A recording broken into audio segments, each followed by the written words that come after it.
streets, which in the different industry standards we are referencing, 25 miles or less seems to be what many municipalities are using to define a low-speed street. Within that context, we want to exclude bicycles from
space downtown being used by cars.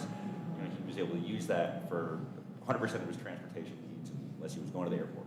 Nice. And the fact that that was illegal at the time, and just everybody just couldn't kind of deal with it because our laws didn't really match the reality of technology now, where you can have enough power in a small device to get yourself around. This just didn't exist when I was a kid. So I'm absolutely supportive of this. Council actually looked at this from the skateboarding perspective back in 2011, I think, and it failed by a vote. I'm pretty sure it was like a 4-3 vote. It was a 4 wheels down policy that was looking at it and trying to be able to use skateboards as transportation devices, but not treat downtown as a skate park. And I thought that made a lot of sense at the time. I was disappointed it didn't pass. This looks like this is finally closing that circle, amongst other things, somewhat. That was a maybe. Well, so is that in here, the skateboard piece? The exact language? Yeah, the exact language. So there's a couple sections in our current code that talk about skateboards. Oh, it's a hidden slide. Let's find it though. Can you? And it currently, prohibits skateboards on sidewalks in business districts. So that's another kind of vague phrase that we could consider using instead of CBD, just for Business thought. districts. But it basically says that you can't use them on any streets anywhere, and you can't use them on sidewalks in the business district. So there was no legal use for a skateboard in the central business district, correct? Correct. That's current. Correct. And so I think, the proposal is to allow, we're basically considering skateboards micromobility devices. They're like the original one, I guess, maybe, but it would allow them to be on streets now. It would allow them to be on sidewalks outside of business districts. So our current suggestion is to still not allow them on sidewalks in business districts, Thank you. which is, yeah. That to me makes a lot of sense. Okay. Yeah. Okay, yeah, Yeah, so, and because they move at a speed that is not pedestrian, but, to me, that's really what why do we have sidewalk? How do we divide this? And it's really safety speed, because, you're expecting people to move at a pedestrian speed on sidewalks, and you're expecting vehicles and other movement to be at a much faster speed, and that affects how our visibility and how our sight lines go, how our intersections work. This, to me, aligns with how our built environment is, and I'm very supportive of this. I think you guys really threaded a needle. Can I ask a question on this? So the way this is written, it says that they're still not allowed in the CBD, except for the streets that are the safe streets, and most of the streets in our CBD are considered safe streets. yes, So they are allowed in most of the streets in our CBD. yes. So then aren't we then just creating some sort of enforcement tool for people to not randomly, but like we've just created another touch point for law enforcement with people. Because like if we can't really enforce it most of the time, unless we just want to, and if it's technically legal in most of the places, isn't this just an option? I think some of them are not legal, like the one wheels, and there's no legal way to use those downtown So currently. this is current law on this screen right now. So you can't use a skateboard at all on a street, anywhere. Sure. But what we're proposing is to change that to say that you can skateboard on the street. Right. So that's what I'm saying. So like, it with this would policy, remove a touch point. Yeah, It would remove it. Remove a touch It point. removes the touch point. that's how I'm interpreting. So right now, if APD saw someone using a skateboard, on Right. Church Street, they could say, Right. Or on the But- sidewalk. But on Yeah. this, which they do all the Right. time, if they're going down Church Street on a would be legal. skateboard, it would be legal. Right. I just want to make sure because it sounds like we were saying thank you for doing something that we're getting rid of. I went to public school. I don't know everything. I come slow. So I'm trying to figure out if we're stopping. We're saying we don't want them on the sidewalks. In the central business district. We don't want them, but we're now allowing them. Not on the sidewalks. Not on the Not sidewalk. only on the street. On the So street. there's Okay. still an enforcement tool for sidewalks if there are issues, right? Right, but Yeah. but it's sort of by option because we don't really think we have the power to do the enforcement. I don't think there's gonna be a ton of proactive enforcement, but if there's concerns, Sure. there's a tool to And I enforce. think that having at least it written in our code then allows like our messaging to be consistent with what our actual code is and any Sure. signage. So they can have the dismount zones and stuff like that. But I like the idea of the dismount zone. I'm just trying to make sure that like whatever people think is going to happen is going to happen, and so the idea of having rules that we don't really think are going to be enforced often, or then it just becomes this option. And so if we don't think it's going to be enforced, then why have the rule? Is sort of my thought, because then we're just empowering people to randomly enforce a rule that usually isn't enforced. You know, if this ever spills into the realm of like the rentals where you know, rent a Lyft or what are those little scooters, I can't remember all the names.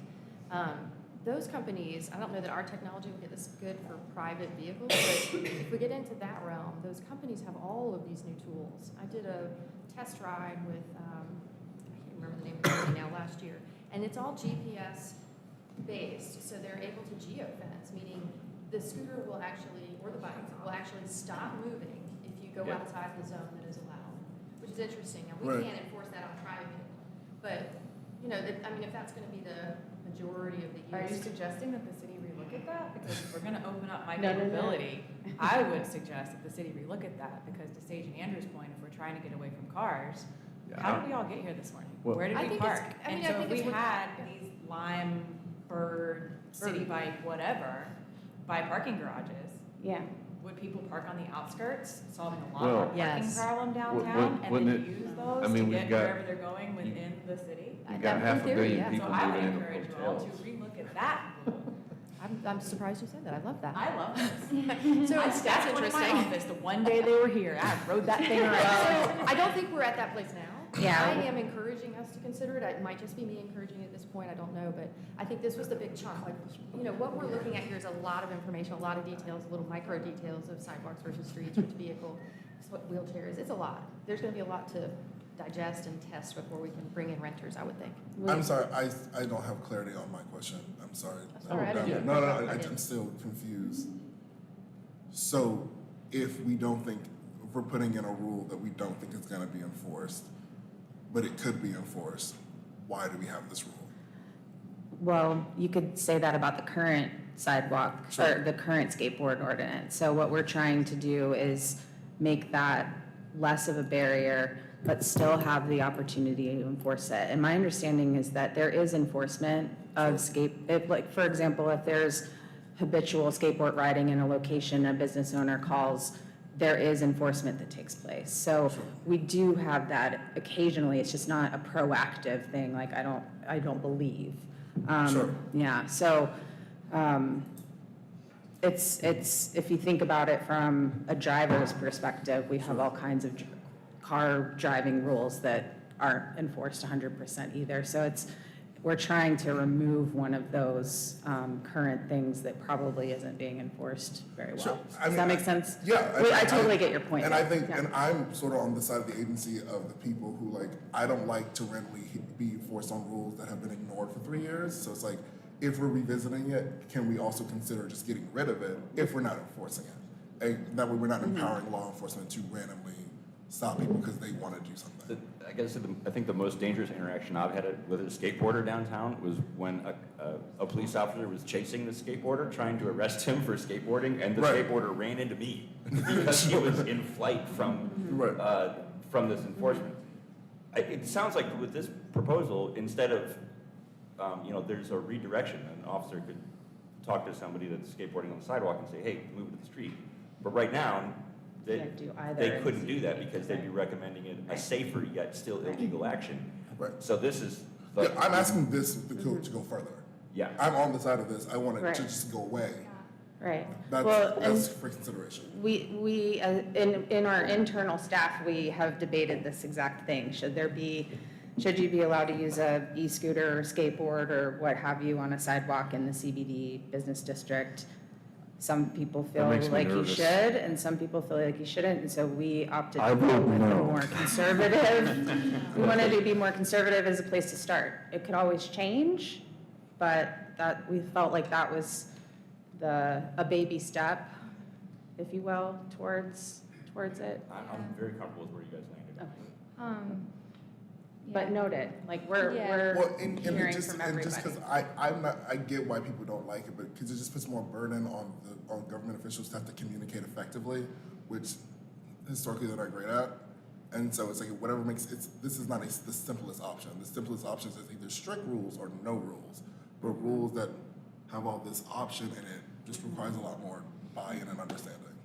I feel like there's people have commented coming at it from different ways, but we do get concerns about, like, a lot of our sidewalks are narrow, right? Right. And then there's some dangerous situations, and in particular areas it seems to keep happening, and there's Sure. literally nothing we can do about it, right? Like, it does just, a lot of things that the city has in place are enforced on a complaint basis, like Sure. when there's an issue. And Right. so it just gives the city that option.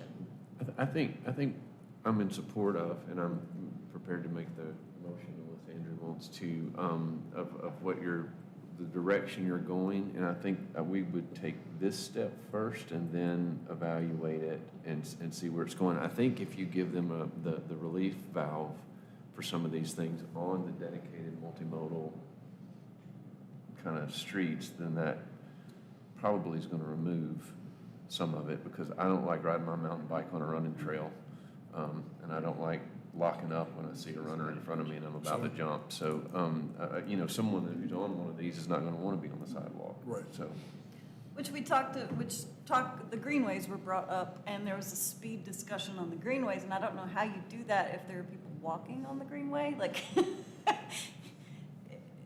it's a speed limit for things with wheels only? Would that be the idea? Aren't most of the greenways split so that there's pedestrian and? No. The Reed Creek Greenway has no lines on it whatsoever.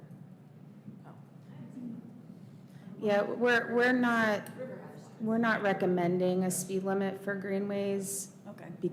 Kind of going back to your point, is like, that is really unenforceable. However, it's something that comes up a lot, is the conflicts between users on greenways. And there are some places that have put a speed limit in code, and that is something we can do.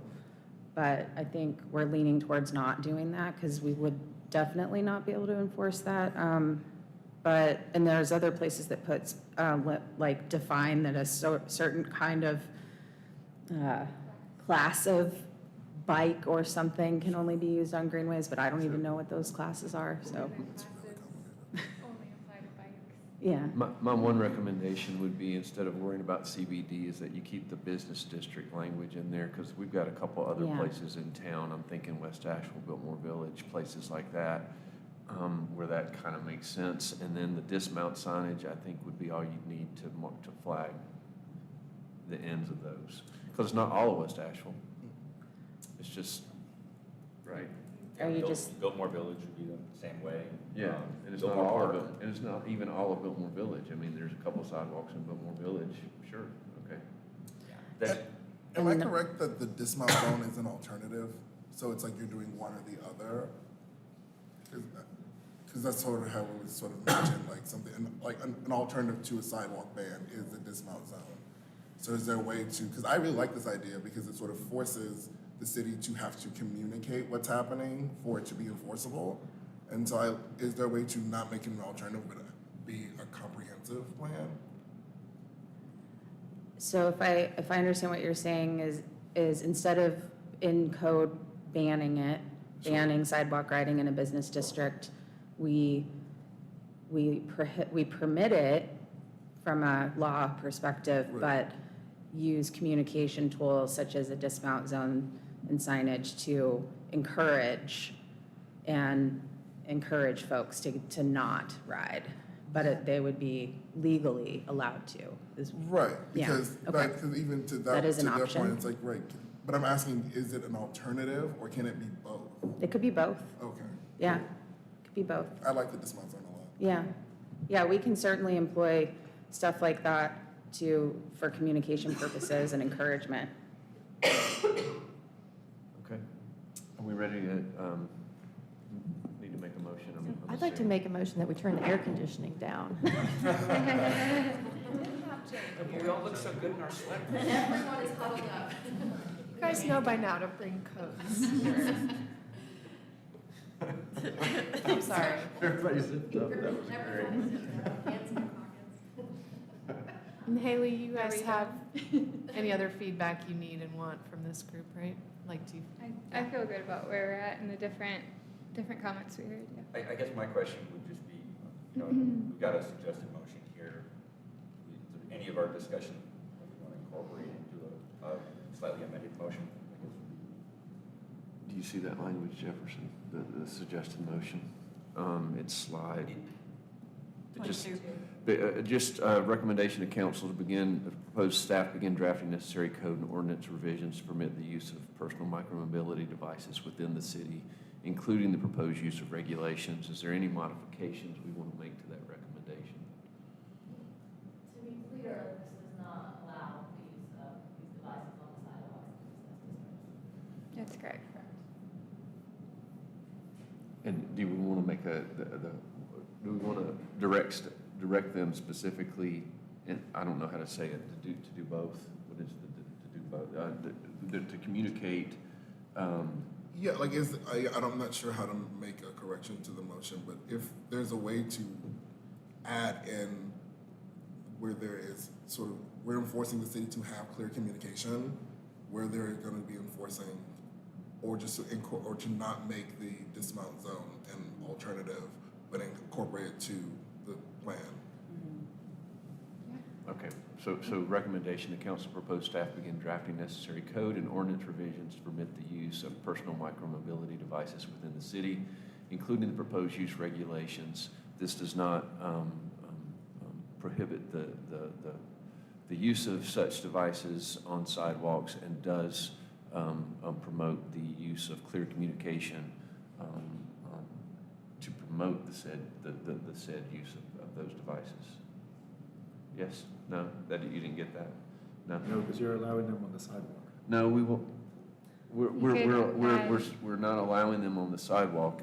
Go ahead. I'm sorry. You could add, including the proposed use regulations and a preference for the use of dismount zones A or preference for education. dismount zones. And clear communication to the public. Yeah, I'm not comfortable with on skateboarders in a business district. I'm just not. And consideration for urban areas outside the city.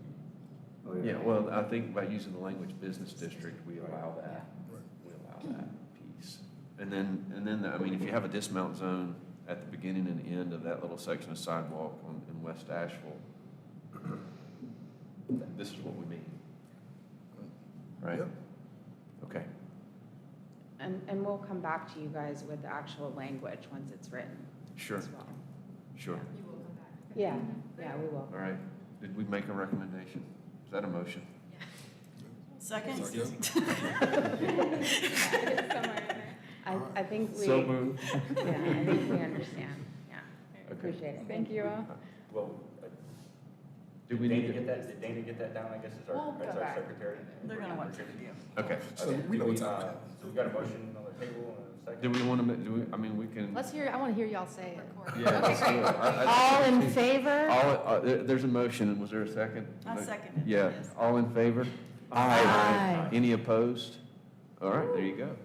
Sweet sound of silence. See, look at that. We can do stuff. Next, Ms. Emily Ball, homeless strategies update. Good morning. In keeping with your motion, I'm going to keep my coat on for a minute. We'll start bringing hats with the snacks. All right, good morning. I'm Emily Ball. I'm the Homeless Strategy Division Manager here at the city in the Community and Economic Development Department, and just here to share some updates with you about homelessness. First of all, No surprise to anyone, just wanted to give a quick sort of baseline about the issue of homelessness and what we've seen in the last few years in our community. So we know that people lose their housing when crises occur and their social and financial safety nets aren't strong enough to support them. That often coincides with trauma, mental health, substance use, et cetera. But we also know that most people who experience those things are not homeless but have housing.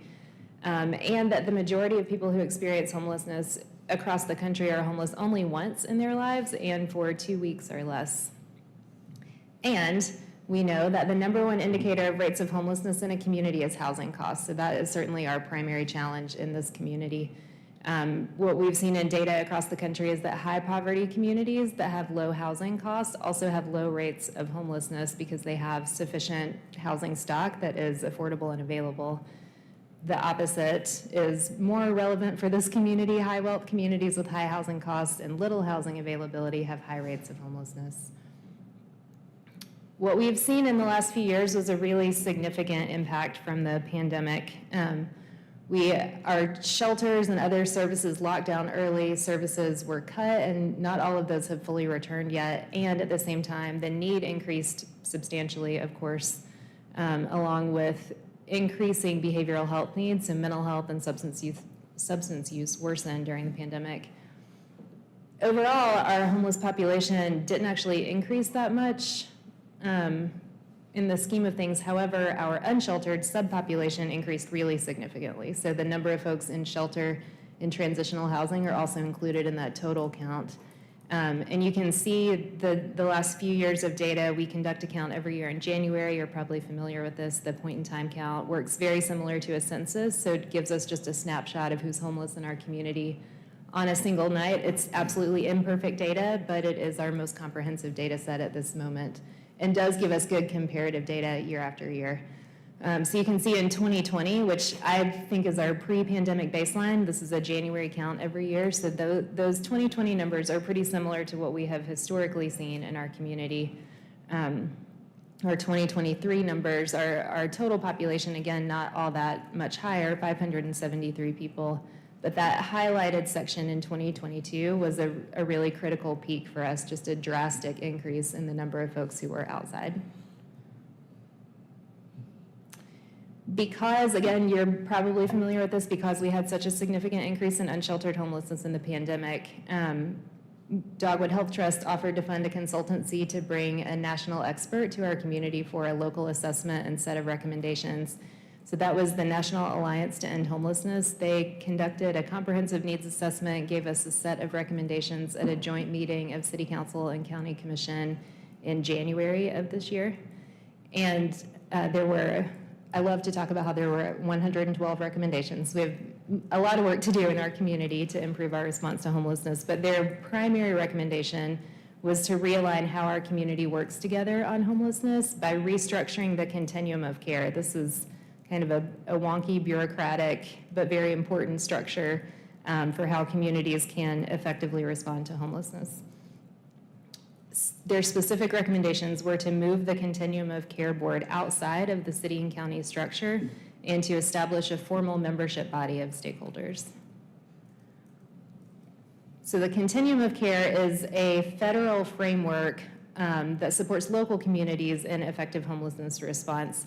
And the idea is that because ending homelessness requires a lot of independent organizations and systems to work together, there's no single entity, including the city, that manages all of the components needed to fully respond to homelessness. So if we think about nonprofit services, healthcare, behavioral healthcare, criminal justice, outreach services, affordable housing, landlord participation, there's no one with authority over all of those sectors of our communities. So the concept of a continuum of care is to create the framework to bring those folks together for some common strategy development and decision making to improve a collective response. So a continuum of care is just a local planning body within, it's not a standalone organization, doesn't deliver services, but is just a planning body within a defined geographic area and a way of organizing stakeholders. The continuum of care has 3 components. So the first is a continuum of care membership body. That's a large body of stakeholders aligned with a common goal. In our community, that's never been formalized. So We have had a long-standing homeless coalition that has been kind of an informal picture of that, but we've never had a formal continuum of care membership body. The second component is a continuum of care board, and that should be a leadership body that governs the continuum of care with strategic direction, policy, and resource allocation. That is currently the Homeless Initiative Advisory Committee, or HIAC, which is part of the city's boards and commission structure. And then the third component is that the board designates an entity to serve as the lead agency to provide infrastructure and support, sort of keep the wheels in motion on all of this. And that is currently the city of Asheville, and that's our role in the Homeless Strategy Division. This is what a high-performing continuum of care ought to look like. Really, a COC is an ecosystem of homelessness response, where all of these pieces, in a high-performing community, all of these pieces work together. To be clear, this is not currently our community, but in a high-performing community, all of these pieces work together.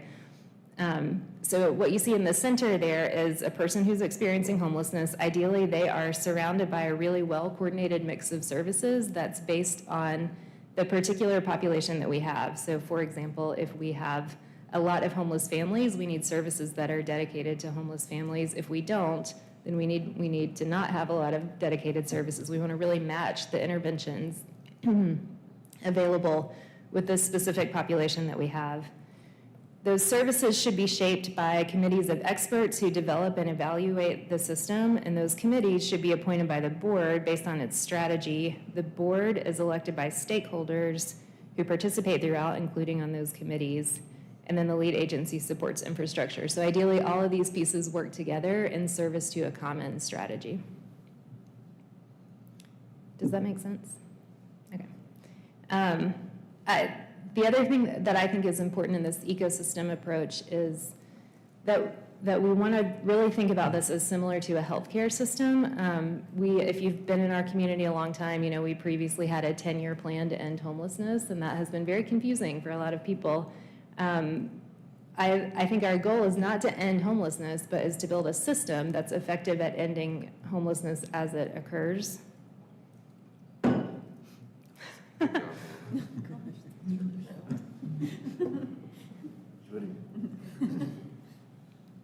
We want a system that's good at ending homelessness as it occurs. So to me, that is very similar to a healthcare system where we're not trying to end poor health, but we are continually working to improve health, and we know that people will have healthcare crises. Accidents occur, people are born with healthcare needs, and we need a system that's good at responding to those. The same thing is true in homelessness, where we need a system that's prepared when people age out of foster care and don't have any support, or come out of prison, or are born with significant needs that their family and support system can't sustain them through. The picture on the left there, I would say, is what our community currently looks like. So a real jumble, really difficult for people to figure out how to access services. Those services may not be, are likely not well coordinated or connected. I think certainly we have folks in our community who are collaborating really well at an individual level or an agency level. And we absolutely have a lot of people doing a lot of good work. But what we don't have present day is really a comprehensive system where all of those pieces clearly fit together. So the picture on the right is the goal, is the future state that we want to work towards. So where we are right now in implementing the recommendations from the Alliance on restructuring the continuum of care is that we have HIAC as our continuum of care board has initiated a work group to lead transition planning and implementation. They have drafted a new charter that defines roles, responsibilities, and processes for the governance of this ecosystem. And we currently have a membership drive underway. This is exciting to me. This is exciting. Have a membership drive currently underway to formally establish that body of stakeholders, recognizing that a lot of folks throughout our community, all of us in this room, I would say, are stakeholders in this issue, and we need a way to come together and respond more effectively than our community has seen in the past. The membership drive is open right now to any individual or organization with an interest in taking action on homelessness in Buncombe County.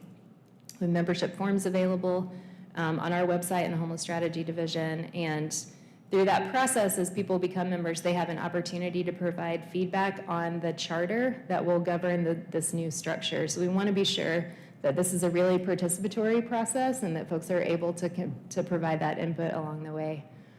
Members, once the membership body is established, members will be eligible to serve on the board, on committees, and on work groups. So really becoming a member gets you a seat at the table in responding to this issue in our community. Right now, we're anticipating that the first membership meeting will happen in February. That's not yet scheduled, to vote on formally adopting that charter. And then the second membership meeting will focus on seating the new board. So we'll have an election process of folks in that membership to establish seats on the board. The board will then participate in training, set priorities, establish strategy, and start appointing committees in the spring and summer of 2024.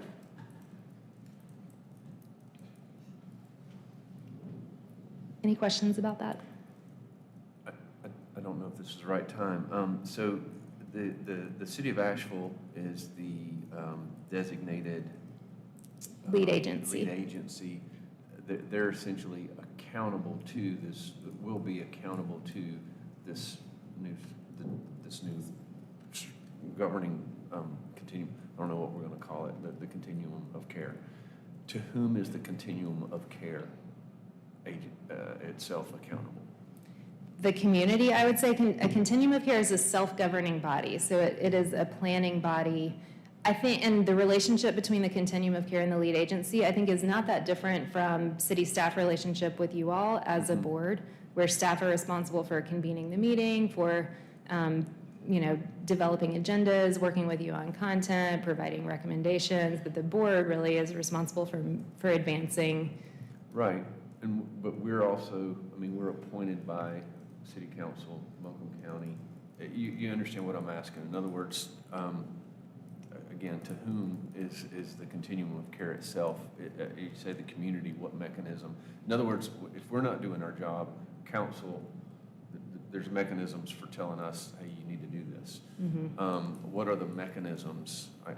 Maybe I'm getting ahead of you, but what are the mechanisms for the community to talk to this group and say, you're not going in the right direction, we need you to do better? In other words, what's the standard and who sets it?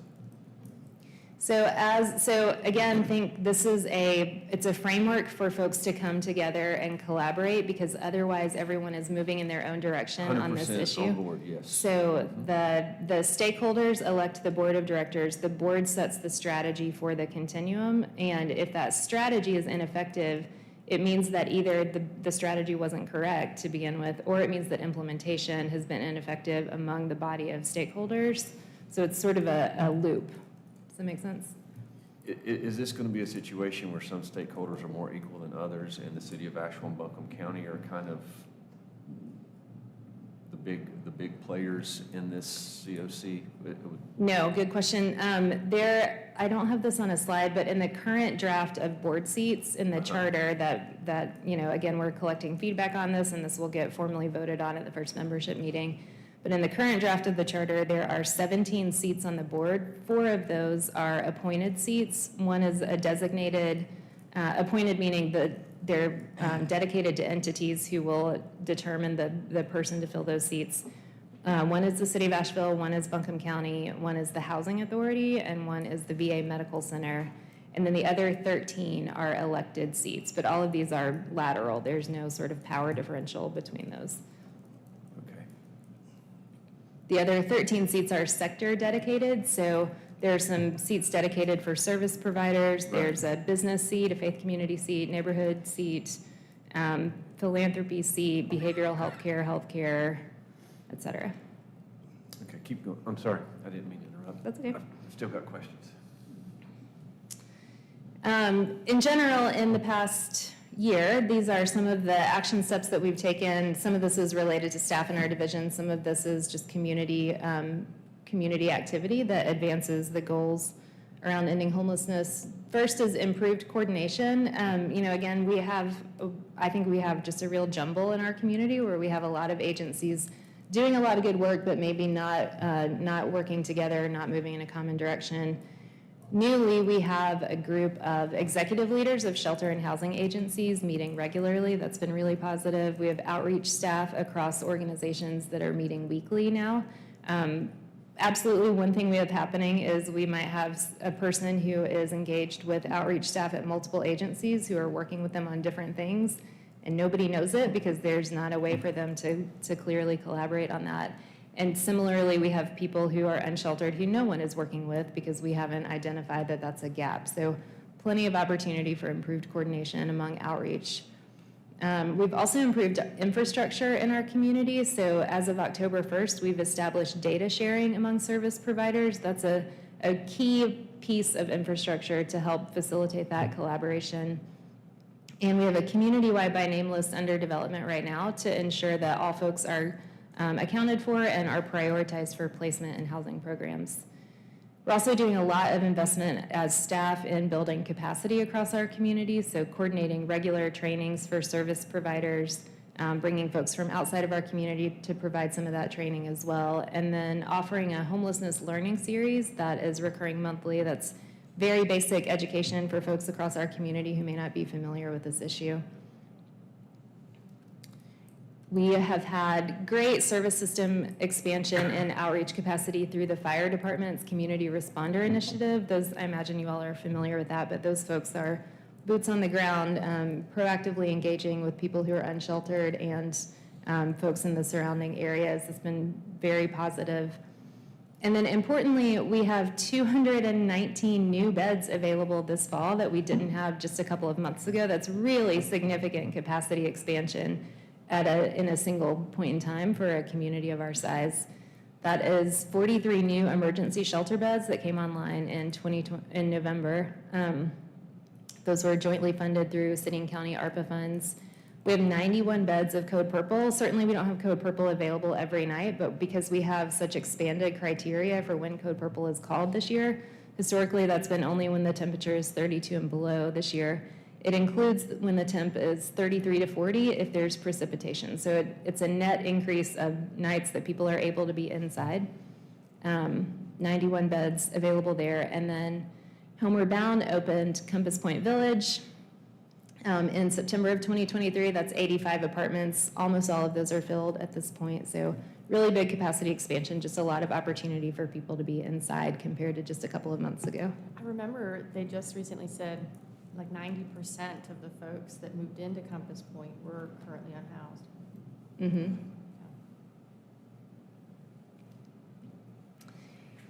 And then on the horizon, in addition to those shelter expansion beds that are available right now, there is also a planning process for new permanent low barrier shelter to be available in our community. The county is the project lead on that planning process, and the city is also at the table along with members of HIAC. That has just begun. The county shared an update about that at the recent joint city-county meeting, just about that planning process, so much more to come on that in the future. And then there are 235 additional apartments coming online as permanent supportive housing. That's 113 units through Shangri-La and Step Up, and 122 units from ABCCM. So that'll Shangri-La should be online in 2024 and ABCCM in 2025. So it's a good pipeline for us compared to the past. We haven't had this kind of increased flow on a regular basis before. And then on an ongoing basis, we'll be continuing to work on those infrastructure improvements, capacity building, and then standing up that new continuum of care to really establish how people can have a seat at the table. Some opportunities to further engage. First, attend the homelessness learning series and invite other folks. It's a great way to spread the word through the community. These, again, are very basic sort of homelessness 101 opportunities for people who aren't familiar with this. But that series occurs every month. We're rotating locations throughout the community and rotating days of the week and times of day to try to get as much widespread participation as possible. We also will have the next point in time count coming up in January, at the end of January, so it's a great volunteer opportunity for people to directly engage with folks who might be unsheltered and really understand what that experience is like. And then most importantly, great opportunity right now to become a member of the continuum of care, to really participate in this collective response and, again, get that seat at the table as we move this forward together. That is it for me. I'm happy to answer any questions. So to your point earlier, it's, you guys are establishing a charter to get it, the recommendation was to get this out of the government structure.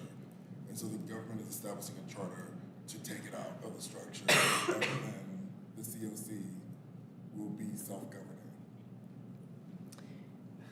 Sort of. So part of the recommendation from the Alliance was that because the Continuum of Care Board is within the city's boards and commissions structure, it just has confused our community about roles and responsibilities and who's able to take action on what. So HIAC established a governance work group that has some HIAC members, has neighborhood representatives, has people with lived experience of homelessness, service providers, and then we also have some technical assistance from HUD who's been supporting that transition. So they have looked at COCs in other communities that have been effective, particularly Houston. Houston is in the news frequently about how positive their response to homelessness has been. And so that work group particularly looked at the governance structure in Houston as a model for developing this charter. So process will be first to build that membership body, and then the membership body will vote to adopt the charter that will formally establish this new, kind of the new world. Sure. And And then they will also elect the board through the process described in the charter. does the charter have like bias training in it? So like a requirement of getting everyone on the same page on what homelessness is, how it occurs? Because a lot of people have issues with homelessness. They don't always agree on why it's happening and what the solution should be. Mm-hmm. We're in this interesting time, I think, and it's kind of a chicken and egg situation. Like we need the bones of those kinds of things in the charter, and also we will need the board to establish some of that content. So what's in the charter relevant to your question now is two things. One is a set of shared values and guiding principles, Sure. and those are the values that are currently adopted by HIAC. And then the other is a requirement for members to participate in orientation before they're able to vote. Sure. And then my last question, I'm sorry. I know you said with the charter you have 17 seats, 4 of them are for elected officials or government people, and then the rest are like sector. Is there a seat in those seats for someone who has a background in equity? And is there a seat for someone who can like talk about the cost? Because like to your point, in our last meeting, we had those 43 beds, and one of my questions was how do 43 beds cost $800,000? And I know a lot of times when there's like this collective effort, a lot of private companies can sort of encroach and like up the cost because people care. So is there somebody to protect the COC from price gouging? Not in that dedicated seat weight on the board, but I'll give you two answers to that. One of the recommendations from the Alliance was to do some resource mapping across the community in terms of what dollars are being spent from what sources and for what activities. Sure. So we as a community are spending a lot of money on our homelessness response right now, but there is not, there's no sort of clear picture of what that actually looks like and who's paying for what. So we don't have that yet, but there is a recommendation to develop that. And then the charter identifies 5 committees to be established by the board, to be filled by the board, meaning the board will appoint committee members, but establishes these 5 committees and then also a process for the board to continue to establish additional committees. But those 5 include a funding committee, and that committee would be responsible for both money in and money out. So where dollars route through the COC for decision-making, currently that is the federal Continuum of Care money, which is about $2 million a year, routes through the board. But my hope is that additional dollars devoted to homelessness response will come through that same process so that we aren't funding things in this kind of scattershot way. Sure. So they will be responsible for that as well as pursuing additional resources. And then the other committees are system performance and implementation, system planning and implementation, system performance, community relations, and then nominating and membership. If there's any way to get like some sort of equity thing in there to make sure that, because like if the idea is that you have these committees after you have the board, if the board is full of people with no background, you're still forcing those people to make those decisions. So if there's any way to include equity in the orientation, I think that'd be amazing.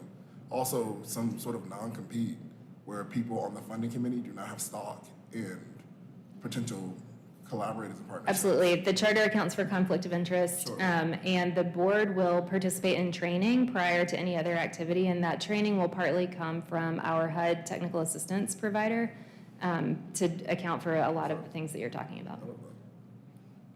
I'll also say, maybe Dana could share this out with you, but the charter is available online. Be glad sure. to send that to you all. Emily, thanks for all you're doing on this, and thanks for being here today. It's helpful to have you coming back and sharing updates with us. I just feel like your department and you personally have done so much in recent years to really like grapple with, it's not just an Asheville issue, it's a huge issue across the nation, and it's changing, and I'm thrilled that the COC is evolving in this way. I feel like it wasn't right-sized for us to be managing it. You know, there's too much going on, there's too many complexities for our little one city to handle it for the region.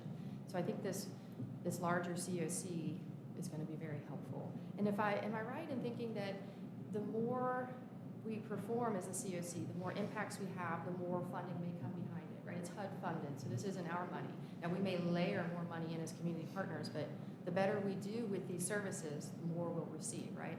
And I feel like that was an issue that I'd heard about in the past, that we could be doing better. We were returning funds, and this is hoping to clean that up too, right? Absolutely right. And I'll say we should layer additional resources onto this. We get about $2 million a year in federal funding for homelessness response. That's ABCCM also, some other agencies also receive several millions of VA funding in homeless programs for veterans specifically, but kind of general homelessness response, we get about $2 million a year, which is certainly not enough for the full range of activity that's currently happening. So definitely we need to continue to just be strategic about the resources we're already using and then continue to add to that. But yes, absolutely right. That $2 million, there is plenty of room for that to increase as we're able to demonstrate better performance over time. Is that gonna be like a No Child Left Behind thing where it incentivizes us to do filler things to I don't know. increase our numbers? Oh, I don't know. So that actually might relate to my next question, which is, so in the future, I would love to better understand, like, to hear that ABCCM is doing more units is great. When we were reviewing the Step Up in Shangri-La, I was talking to them about the veteran vouchers, because these are project-based vouchers, means the vouchers and revenue stays with the project instead of with the person renting. And at the time, ABCCM was saying there's not a need in our community for more veteran quarters. So we're unsure if Shangri-La is needed. But now they're doing more for the women and children. Is there a way to help us understand at some point where all these vouchers come from? Are they utilized fully from our community? Or are we saying, hey, we're building this over here and folks from anywhere in the US may come because there are beds? I think I've been asked that enough to understand there's not clarity on that. But if there's any way to add that into our future discussions, that would be helpful. Absolutely. And I'll say ABCCM is doing 2 permanent supportive housing projects. One is 38 units for women and children on the Transformation Village campus. And then one is 84 units for veterans. I think they have heavy federal funding from the VA in that development. Is it by But yeah. the VRQ right now? Mhm. So they're adding on there? Mhm. Okay, I think I just saw that in the paper, okay. Yeah, so difference being the VRQ is transitional housing, so folks can stay there up to 2 years. This is permanent housing, so just an apartment where people would also have some So support. they're going to graduate to that because they have kind of a programmatic Mhm. influence. Okay, that's really great. Okay. Interesting.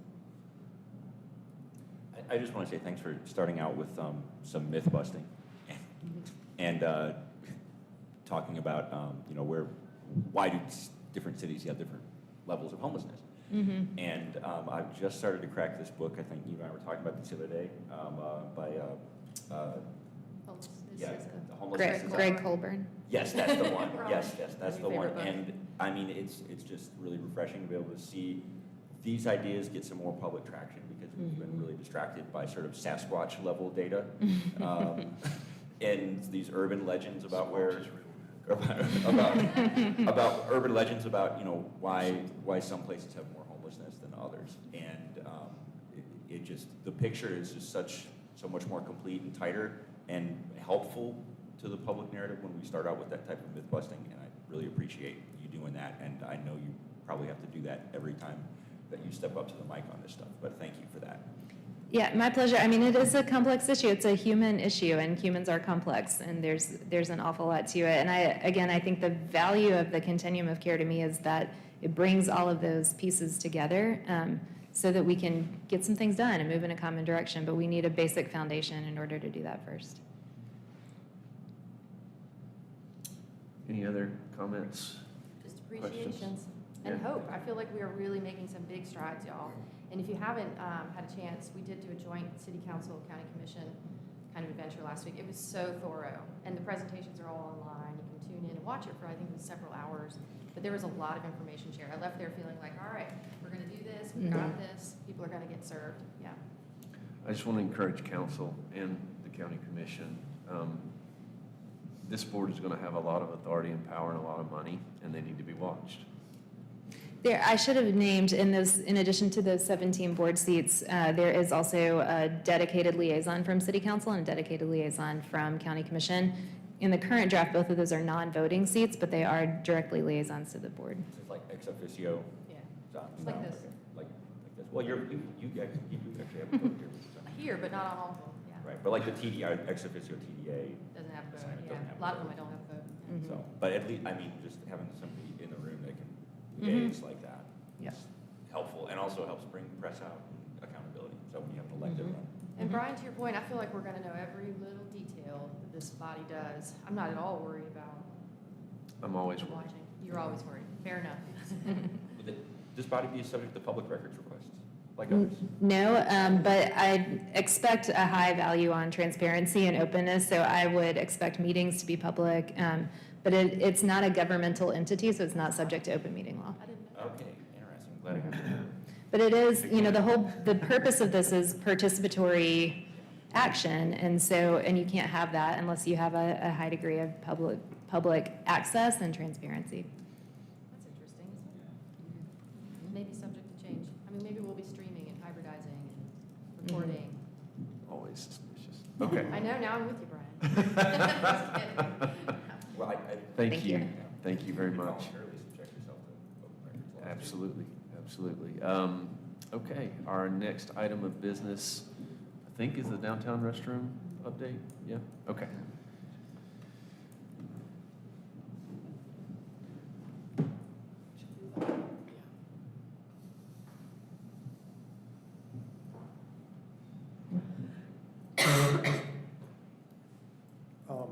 Jade, thank you for the heat. It feels much better. My name is Dustin Clemens. I work for the city's capital projects department. I'm here to give you an update on the status of the downtown restroom project. First, a quick recap of the project goal for the project. It sounds pretty simple. What we want to do is install a restroom in the downtown facility that will be open 24/7 to serve the public all day, all night, every day of the year. We went through a standard process for any of our capital projects, starting with hiring a local downtown Asheville landscape architecture firm, Osgood and Associates. And we tasked them to come up with 3 different concepts for a downtown restroom at a specific location next to the Rankin Garage at the corner of College and Rankin Street, which is a city-owned parcel. I should note the funding for this is using ARPA funding, so federal funding, which does have certain process requirements as well. So we worked with them to create 3 different concepts. We shared those concepts through a series of public information and surveys. Those alternatives admittedly were very conceptual in nature and more of a visioning process than actual construction documents. But we got really good feedback from the public in terms of what they wanted to see and how they wanted to see the site react to the restroom. Most of the feedback we received focused mostly on how the facility would be maintained and how it would be ensured to be a safe facility to use for the public, especially in the evening hours or night hours.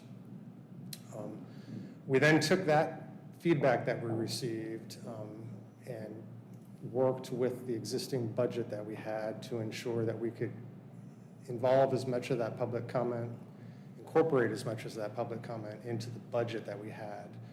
And again, admittedly, the budget constrained us more than the early concept images that we shared with the public. So although we presented 3 different options and asked for an overall preference from the public, we weren't able to deliver exactly everything that that image showed, but we did still deliver the goals for the project. I should also note too, the way we're procuring this construction is through a 2-track process. One, we're purchasing the restroom facility itself separately so that we can get a better competitive price on the open market from that. And then we're also separately contracting for the construction of the site and the installation of the restroom as well. We have already bid out the restroom purchase itself, and we received bids for that, I think, last week or maybe the week before. So we do know that it's a Portland Loo restroom that we will be getting. And right now, we do have the construction documents for the actual construction and the installation of the restroom out for bid, and we anticipate getting those bids the 21st of December.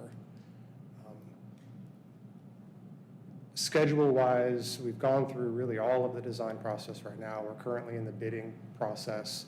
We anticipate going before City Council in January to present both the purchase of the restroom and the bid for the installation and the construction in late January, with the anticipation of hoping to start construction probably March. I imagine there's probably a 3 to 4 month duration for the construction, so we plan on being open and having the facility usable this summer. This is the final image in a more graphic, easy to read form of the construction documents that are currently out to bid. Some of the feedback that we received from the public input is the desire to preserve as many of the trees on site as we could.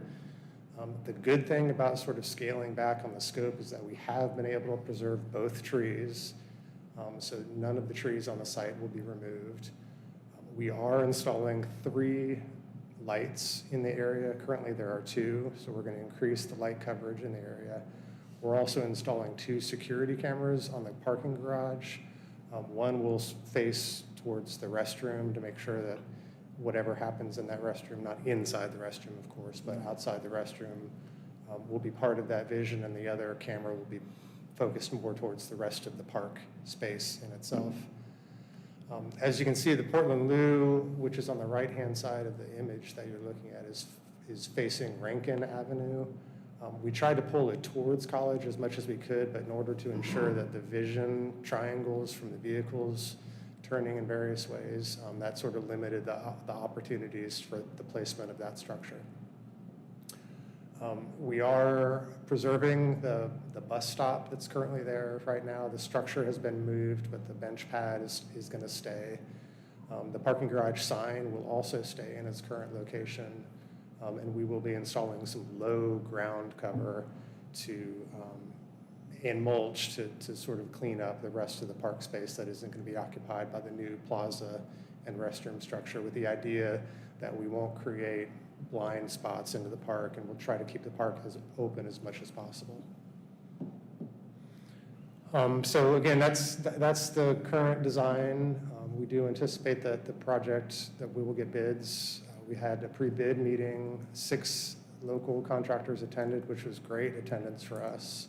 So we're optimistic that we'll be able to open bids the first time and not have to bid it twice. And we do plan, even if we have to bid it out twice, we still plan on going to City Council in January and starting construction this summer.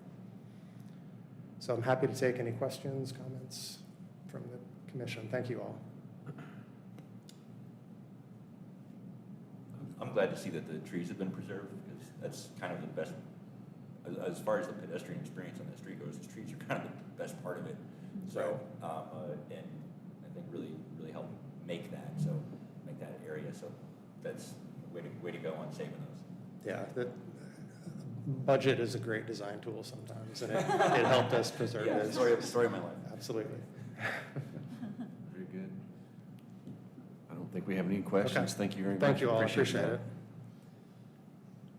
Okay, we'll move on to the next item. We're running about 15-ish minutes behind, folks, but I think we're doing okay. Patton Corridor Plan Working Group. I was there too, but I was not. you were not. I think you could probably do a better job summarizing.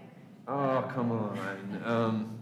Okay, so the Patton Corridor Plan Working Group did, we had our kickoff November 29th, is that right? Something like that. And we're in the middle of a doodle poll for another meeting in February. I don't know what to tell you. So the working group, we did do a walking tour of the corridor. We had kind of a general discussion of the purpose of the group. Obviously, this is related to DOT's work with the I-26 connector.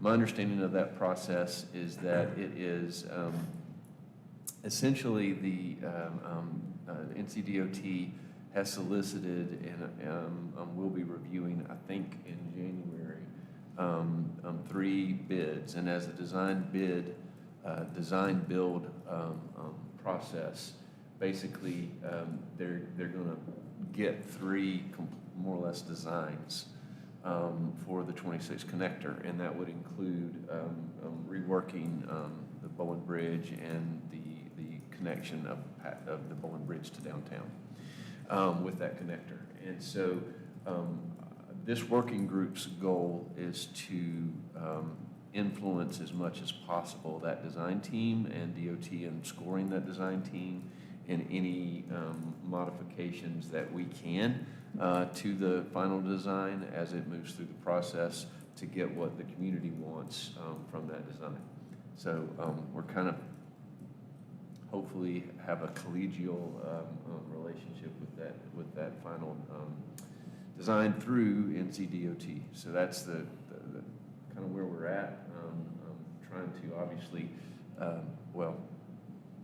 my goal is going to be to what is best for that community, and it is not to put another tunnel road on that side of town, but to have more of a walkable, less, 2 sides of the street kind of, not really extend the downtown necessarily as downtown, because it is a transition zone, but it needs to be something that the community can use and wants more of.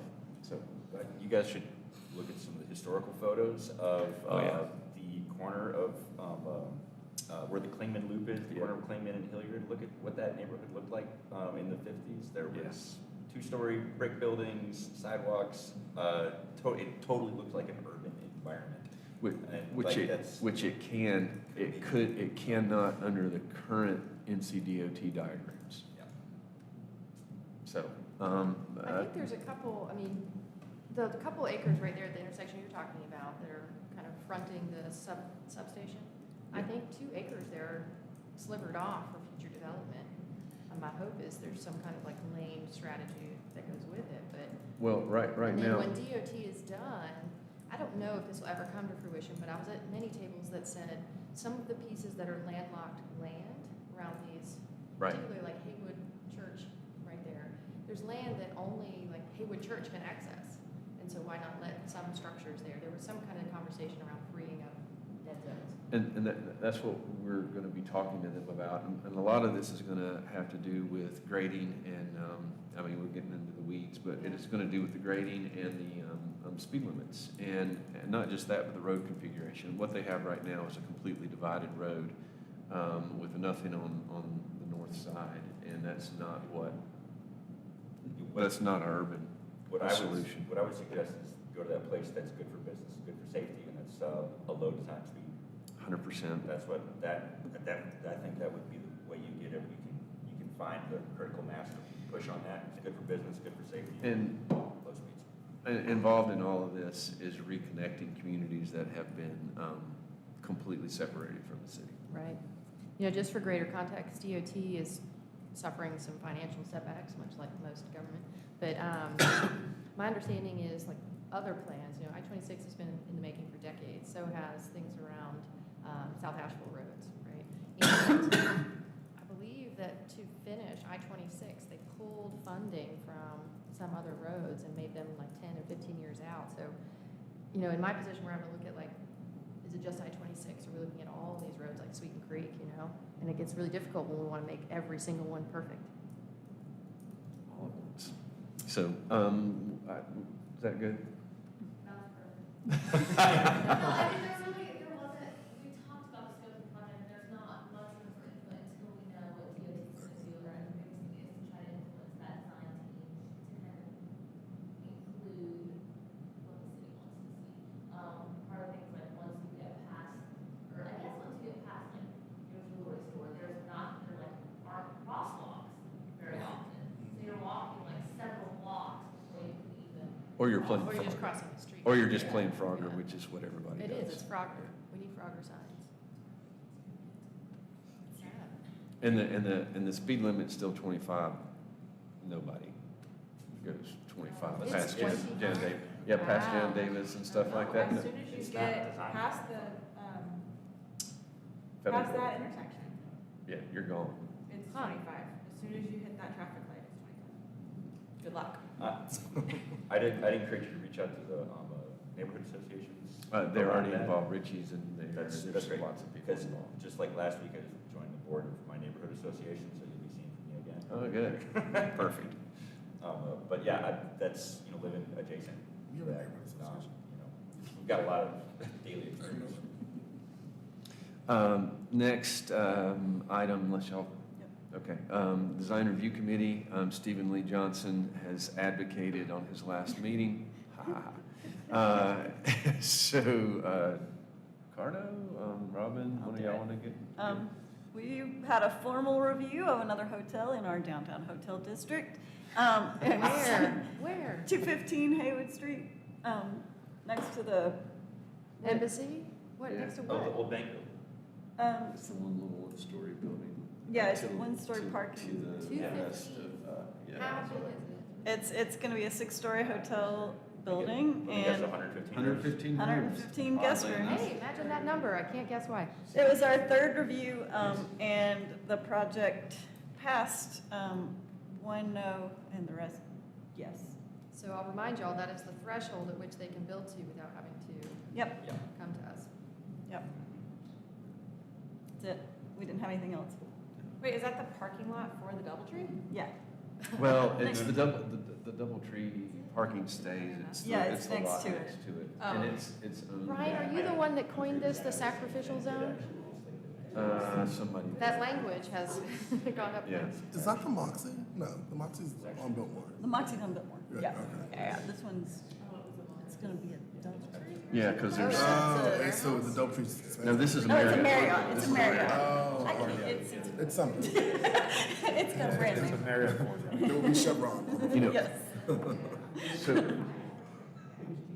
So with that, we did get an update from David Hazard regarding the design guideline updates that we've talked about. And one of the things that will be coming to this commission as well is when we're making those updates, we want to make sure that we're empowering, and I speak as someone who sits on both, the DRC to require the highest and best of all of these proposals that are coming to downtown, but specifically hotels.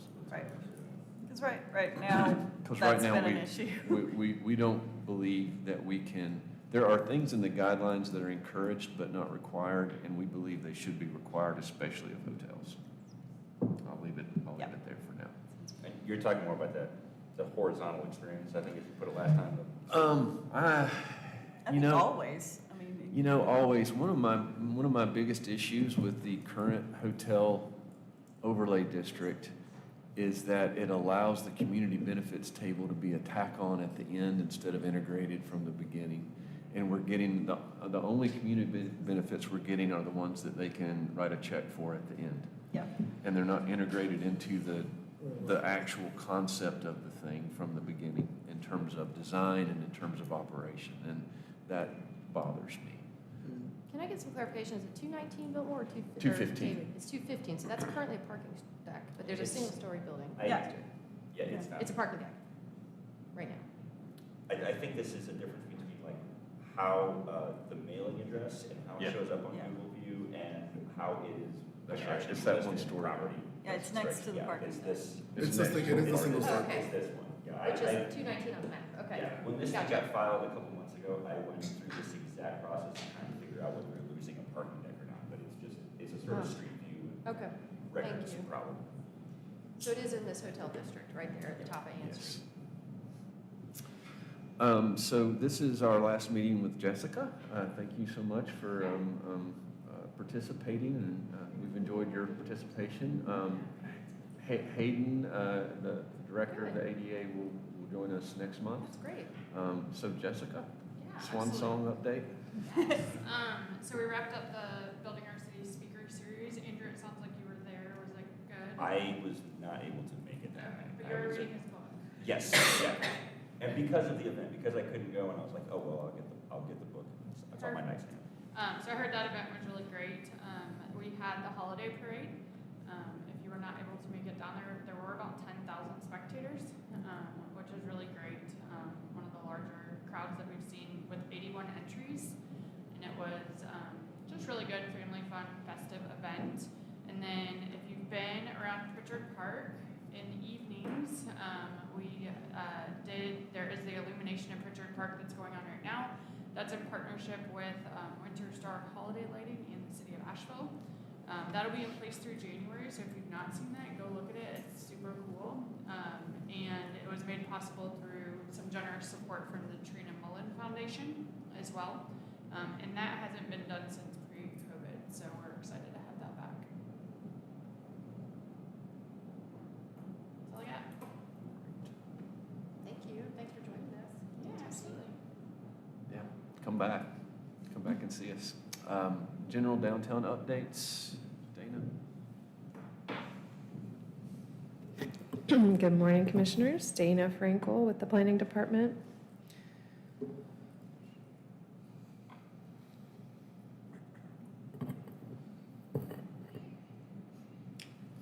I don't have any big groundbreaking updates today, but I will go through what I have. Want to continue to encourage you all and encourage your networks to sign up for our newsletter that goes out monthly, and our focus is on downtown safety and cleanliness efforts. Just want to thank the ADA for pulling off the holiday decorations. When Hayden reached out November, 17th, and said, do you think we could do holiday decorations in Pritchard Park? I was like, you should focus on next year. But ADA pulled it off, so that is awesome. Pack Square Plaza Vision Plan. So we, as you all are aware, we were awarded, back in the summer, we were awarded $3 million from the Mellon Foundation to implement components of the Pack Square Plaza Vision Plan.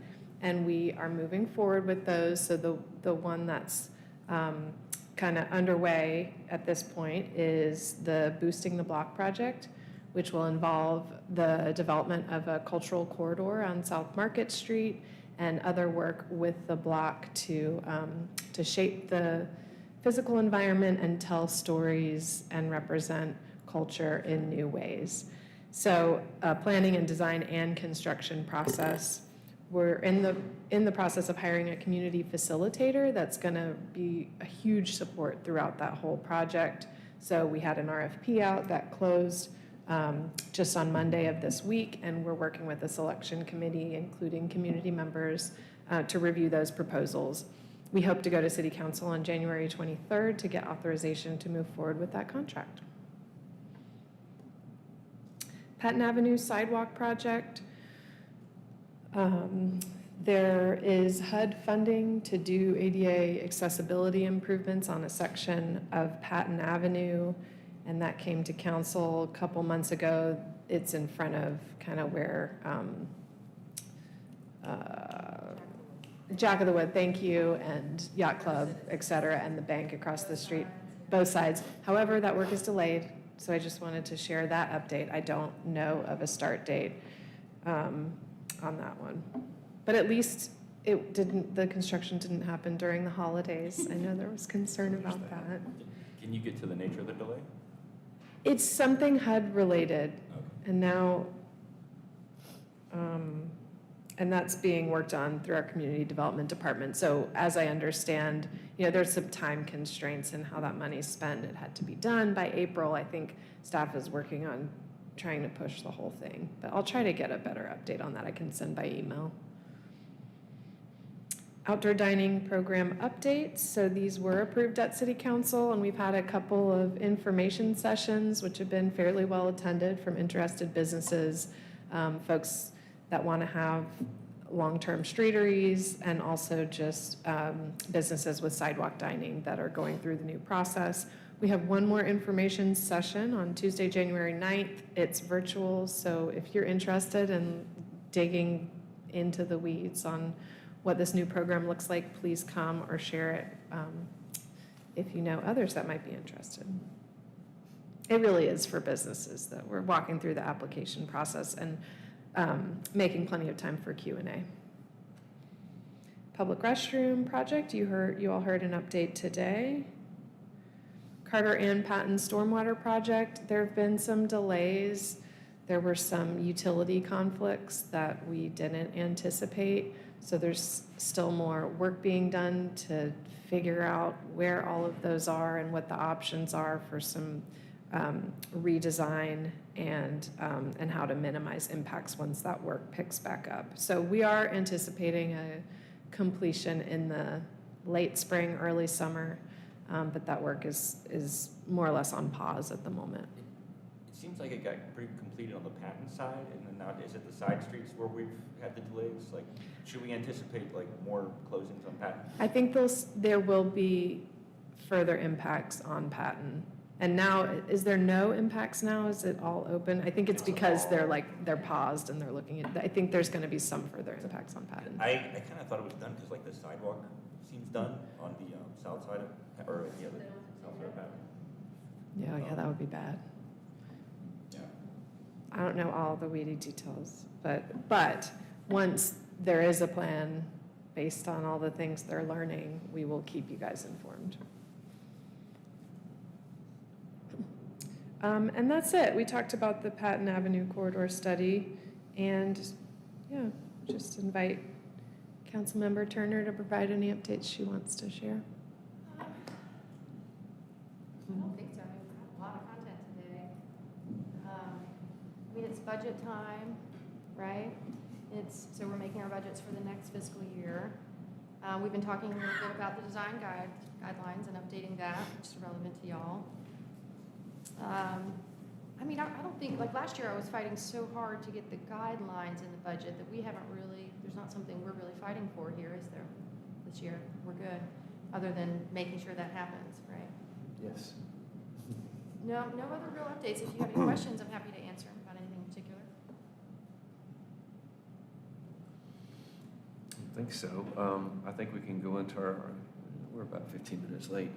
Informal discussion, future agenda items. So thank you very much, Andrew. I would thank Stephen Lee, but he's not here, for your service. It's been wonderful serving with you. This is your last meeting too? This is my last meeting. Wow. In this capacity. Did you At all have this anything time. you wanted to add before you went? Did you have anything you wanted to add before you left? You stayed? Oh, no, I'm on the darn steering committee. Oh, great. And we just love listening. That's great. Well, Well, thank you. Yeah, thanks for coming. Yeah. Thank you for being here. like you're moving more into your planning next year. Yeah. Yeah. It's boring. I didn't realize you were also leaving. Yep, my last meeting, actually, I finished a public horticultural commission, Wow. and here in the same. What are you going to do next? I am going to sleep a little later, at least once a month. So nothing crazy like by noon today. No, I don't think so. No, you guys might enjoy having a longer It's cycle. all I want for Christmas. No, I do want to say, and I know Stephen Lee's not here, maybe he'll listen in or something, but he has been such a tremendous asset, both on design review, and I feel like I've personally learned so much from him architecturally, and when this board was the only board that reviewed design, it was really, we were kind of in our element. We didn't really know, we weren't all designers, and there were some clunky experiences, and then when we switched to having a separate design review committee, I was trepidatious about it. I kind of fought for some positions and this board to have a lot of seats on it, but it has been nothing but excellence. And to all of you guys that are on that board as well, but I feel like Stephen Lee he's done a service for the community that the community doesn't even know about by way of design and consistency and approach, and I just can't say enough about how much I appreciated his input. I've just seen him be fearless in his opinion. Oh, yeah. And, that's what it takes, I think it has just been, I really hope to see the same type of energy in that seat, and whether it's Stephen Lee or the next person. Yeah, so with that, we've got recommendations for new appointees, and got 2 sets of fairly sizable shoes to fill. And I do so we got 3 designers on this commission right now, but no other planners, urban planners, anybody that is the horizontal space. So I kind of feel that need. And there's a couple of decent ones on there. That's one thing I would say. I'm not getting into the actual people. I'm talking about Roles. Yeah, roles, exactly. And then Andrew's role has been a voice of I think last go around with even Michelle and Nur, I felt like we needed more. We needed some business owners on here because we didn't really have that. And then with Jefferson, now we've got a whole different set of voices. And losing Andrew, we're losing a kind of a voice, and I feel like that I still need that kind of voice.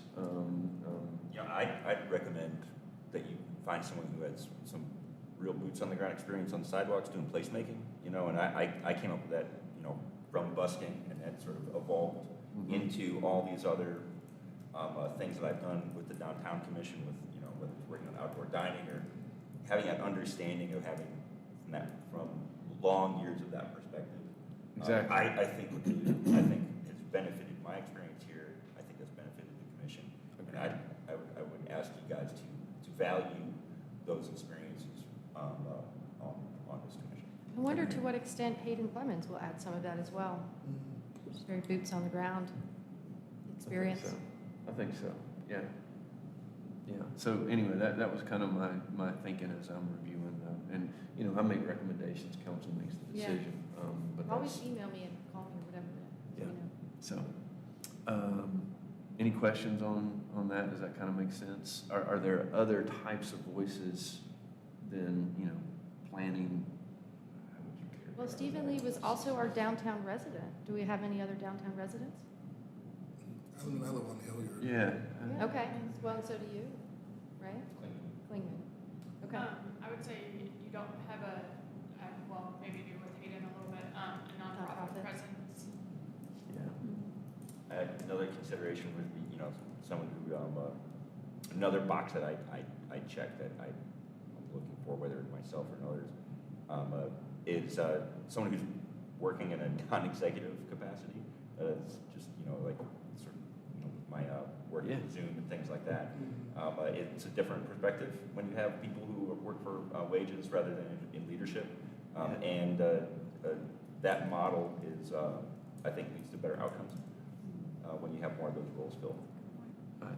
That's exactly why I'm asking the question. Thank you. Okay. All right. There's several good options. Some of them took one of those. Some of them took a couple of those boxes. So I'll look through them again. Thank you very much. Officer elections. We're supposed to do officer elections by. We have to do it annually. I mean, January is ideal, but the new appointments, that will be their first meeting, so we could do it in February. It's really up to you all, but probably good to decide today. I'm good with waiting until February. If that, just to let everybody get their feet underneath them, and then if the new person wants the gavel, they can have it. You just can't miss the January meeting because the vice is gonna be. Oh, that's true. We won't have a vice. We're losing our vices. I'll also be out of town for that meeting. I'll be here. We Unless I'm sick. we will need to ask our nominating committee to prepare the slate. So I need to Stephen Lee look is back an at that. nominating Yes, committee. Stephen Lee is. So. We might need to make a new nominating committee, actually, like now. Yeah, okay. Who wants to be on the nominating committee? I nominate Jefferson It's crazy. and, I put my head down and everything. It entails you figuring out I don't who wanna do wants that. to run who for wants to chair run? and You vice just chair. ask who wants to run for chair. You ask me if I want to run again, and then Okay. if you don't like me, you ask somebody else. Okay, Yes. I can do it right now. I can do that. It's like, it's like half a dozen text messages and I then, can do that. yeah, Uh-huh. then you conduct the election. Okay. So it's a pretty easy lift. Okay, you say so. I need 3 people. Nerd, you mind helping Jefferson? With the That's nominating? right. My girl. Carmen, you mind But helping? if you're planning to run for something, probably don't be on the nominating committee. Then definitely. I don't know if I can. You're not running for anything, but I Oh, Yeah, we haven't Yeah. gotten reappointed, so, yeah, that, is that, I think we cleared that up today when we said all streets downtown, say streets, but go on. so yeah, Nur, as I understand, you're still interested in serving, so the council has the ability to reappoint you. It's a little bit different because of the, because of That's the our location. understanding. But Yeah. yeah, you're, If you're still interested, we usually reappoint. yeah. Anyway, so Nur, Ricardo, and Jefferson for the nominee. okay. Yes. Thank you. Perfect. Oh, wait, let's vote. I'm sorry. I'd like to, I move that Jefferson and Nur and Ricardo serve as our nominating committee for the 2024 slate of officers for the DTC. Second. All in favor? Aye. Any opposed? Wonderful. Great. Thank you. Thank y'all. We are very formal.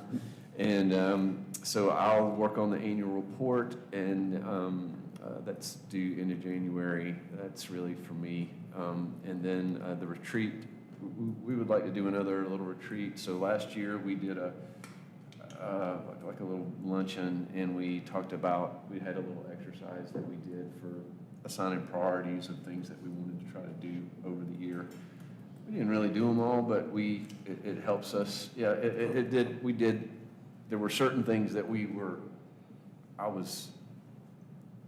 I saw differently after that meeting, and we tried to make sure we asked staff to give us information that we needed, and we'll do the same thing again. So that'll probably be in March, I think, and we'll go from there. Any other items that we need to talk about? Otherwise, I'd just like to make one observation. I think one of the big things this board's going to be doing next year is going to be interacting with the effort to put together a bid. Early year, February, March. And I would, I think that is an item I wish that I could have input on from here. Rolling off, the flag I would like you guys to pick up and carry is sort of the same considerations that I brought to this seat, as far as if you can possibly advocate for the makeup of the board to include folks outside of just property owners and business owners, and you guys can push for that as well. I think that's going to give a more sustainable makeup to that group and that effort if the community actually goes that way. So if you guys get a chance to help pick up that banner with me, I'd appreciate that. there's a lot of these quasi-civil things happening right now, aren't there?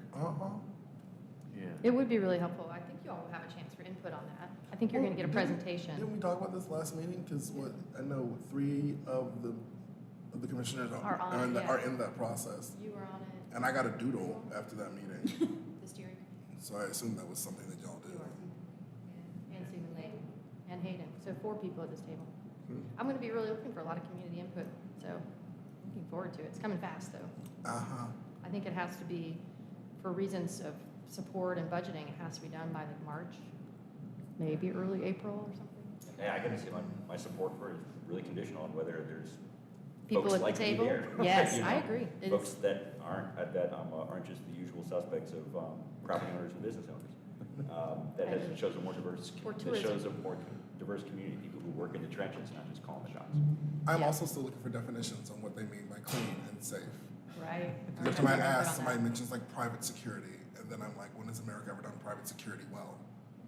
I remember your comment about that, yeah. Yes, and so I just. A lot to learn, and it Yeah. is, The last meeting we had, they were doing the city's baseline services after our meeting. Right. Like, the steering committee, we haven't even heard that. Right. So we don't And even know from that. what I understand, the city said, here's our baseline services, and the base level of service committee said, try again. That's not what happened.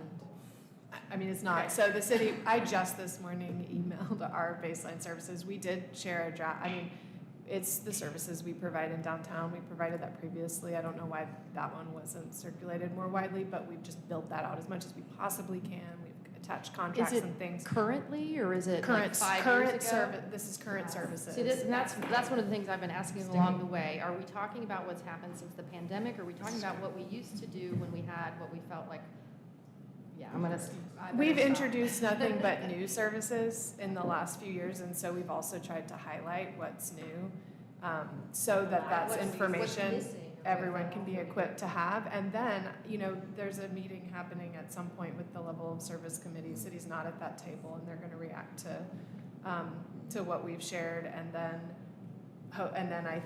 the consultants, there'll be some drafting on figuring out what the bid is even gonna focus on, and there's a survey that went out, and so then ideally, we're working as a community to figure out what the gaps are and who does what. It's gonna come down to a council vote. Does y'all's steering board, have you guys like find someone to like, because there is a lot of piecemeal information happening that gets a lot of emotion stirring. That's why I'm a little bit confused. The last meeting I attended, the last person, the student meeting I was invited to, like, we got some very basic information. Right. And so there's still a lot to learn and hash out and Right. decide, and there are gonna be a lot of opinions on how this money is spent, Who decides? on Right. governing, and, you What's- know, and how much people are contributing, so I don't think that. I don't see it happening by It's just an And so uphill if battle it because doesn't, this then process it'll be has another happened year. before, so people have, Yeah. you're dealing with old people's emotions from the last time the bid conversation came up. Some of that too. And because it's such a big, it's 25 people. But let's just say in my this, they're gonna come community. down to 7 votes at council, and I know, like, I have started at a yes on a bid, I've pushed for a bid for a lot of years, but I couldn't still say no if it doesn't have the right people at the table, Right. if it is inappropriately taxing downtown businesses and hurting them, or if it somehow gets, I don't know, stops the city or perhaps tourism dollars from doing those things instead, Let's- particularly tourism. So, and I think that those sentiments are not just held by me. Yeah. So we got a lot to discover, and this Let's- idea of making sure that we are talking about what we were already doing, that this, if it's new tax, that it's not doing what we were already doing, very clearly heard. Let's do this. Let's reach out to, if you two could, Chamber, let's reach out to the they're chamber. coming. and When are they coming? When are they coming? They have not coordinated with They told me me to be here. January. I think it's a good idea. I would like because to see that them overlap January, to- if I at all think possible. our next meeting is until. Yeah, our meeting is not January. until, Maybe this is falling apart for this next cycle. I don't. I encourage, I mean, the chamber is running this process, right? And Yeah. the city's I staying th- connected with that. I encourage you all to also reach out let to them Kit. know Yeah, what let's your expectations or ask needs Kit are. if she can do that, just need to a have, spokesperson. we need to have this discussion with That- someone That board of else. 7 people is too. not fair to her kind of intuition, like for the group. Well, I think we, It's crazy. they're gonna, I don't see council saying yes unless this commission says yes. Wow, you know, that, your support might hold a lot of weight. I would definitely, I will advocate Yeah. for this board, for sure weighing into council on this decision. Yeah. I think that is absolutely appropriate. So, yeah, I mean, at one point or another, it will come through this You board. guys are on what's called a steering committee, is that what's called? Yeah, I think it's, anyway, okay. Yeah, well, let's talk about that next. Any other future agenda items? Need to make sure, got my eye on the ball. Is it possible, can somebody briefly, I'm sorry, I know we're over, explain to me the whole hotel overlay thing? I had someone come to me. I can do this. I can do this. I know, I'm gonna have to leave. Yeah, you go ahead and leave. I'll do that offline. I'll do that offline. Thank y'all for coming. We're adjourned. Hey, I know Stephen Lee's not here, but Andrew is here, and just, you guys are both so awesome. And thank you for serving for your full 6 years. I mean, that's a long time. It is a long It's like we're growing up together. And I was just in my 30s when I started here. yeah, What I miss? so just a thank you. Sounds like you were that's No, all. no, no, no, no, I'm here. Thank you. You are, like, did you say both? No, no, Well, him and Steve. Stephen Lee. Yeah, Stephen, adjourn. So, hold on. Specifically, I have a client who's trying to buy a road that is in the hotel overlay zone, and Yep. she's worried that she won't get approved because they're gonna prioritize a hotel. Oh, no, no, no, no. And I was like, I don't know what that means. No, it doesn't have to be a hotel. No, it-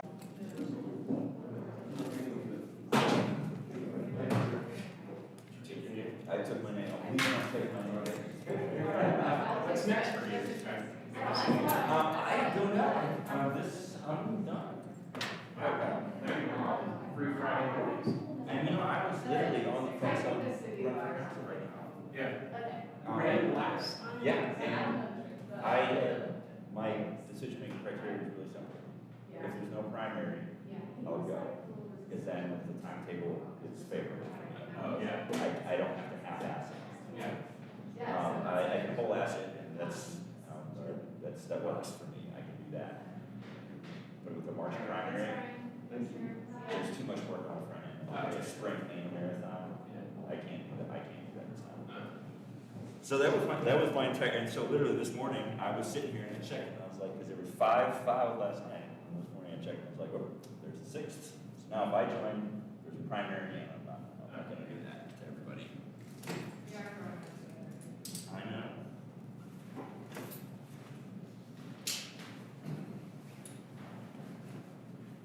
Oh, will you get a picture of me? Well, I'm technically Commissioner Tilly. Oh, wow. Technically, Commissioner Tilly. Yeah, let's get your, Oh,